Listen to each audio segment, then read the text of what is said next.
When you don't know what to do, what do you do?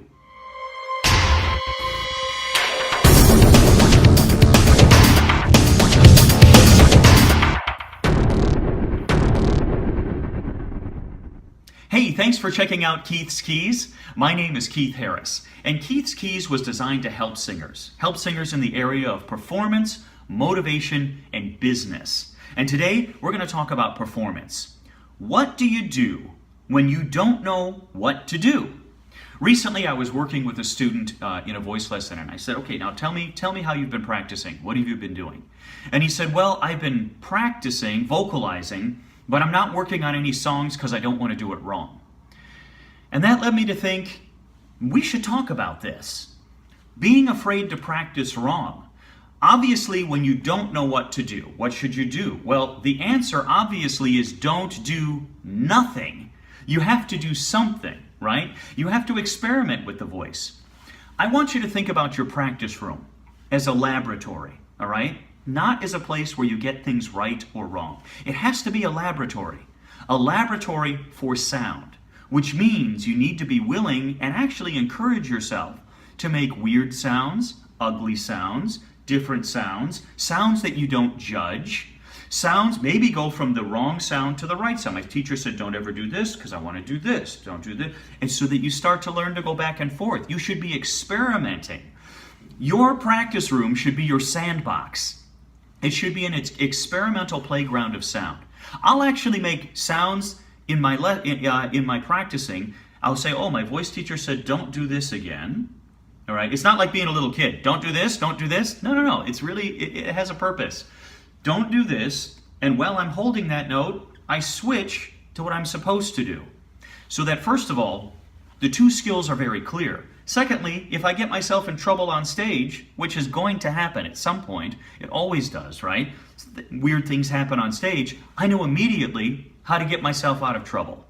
So I'm not just focused and scared to do the right thing, only the right thing, all the time. My voice, it should be like maybe a yoga mat for voice. Oh, the voice did this, we'll move like that. The voice did this, we'll move like that. Practicing, that's what your practicing should be. It shouldn't be right or it shouldn't be wrong. Then I can take these things to my voice teacher and I can say, well, I tried this and I tried this and I tried this. And the voice teacher can say, okay, dump that, do this, or let's take that and let's make that even better. Let's develop that. The most important thing, though, to get from this is that if you are not practicing and you are not trying to practice or practicing wrong, is that you're expecting your teacher to spoon feed you. And if you're expecting your teacher to spoon feed you, nothing's going to happen. You are not going to get any better because your teacher cannot practice for you. You have to practice yourself. Look, this is an involuntary muscle, all right? Maybe I could teach you to do something physical like, okay, hold your arm perfectly straight and I could, put it in place.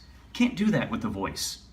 I can lead you and try to get the most organic response out of the instrument, but ultimately, it's inside your body. It's part of you. You are the only person that can figure it out.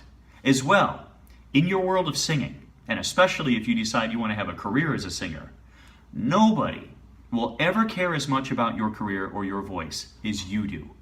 Nobody's going to care more about it than you. And even if someone does, there's nothing they can do about it.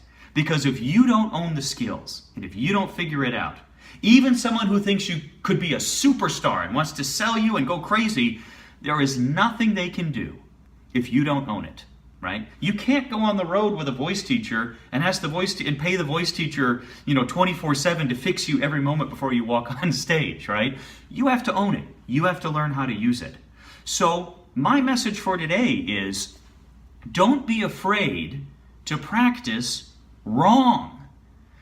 Practicing is a skill, and in order to get better at it, you need to do it. So practicing wrong or trying stuff is how you're going to get more and more and more effective at practicing. It's also going to teach you a lot about yourself and about your voice, and especially, like I said earlier, getting out of trouble on stage. Being a great performer has nothing to do with being perfect. It often has to do with being smart, right? Singing in a strategic fashion.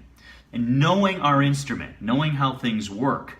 And if you are a singer, if you are a teacher, and you watch somebody go through that on stage, it's fascinating. In fact, I sometimes have more respect for people who say, wow, did you see what he just did there?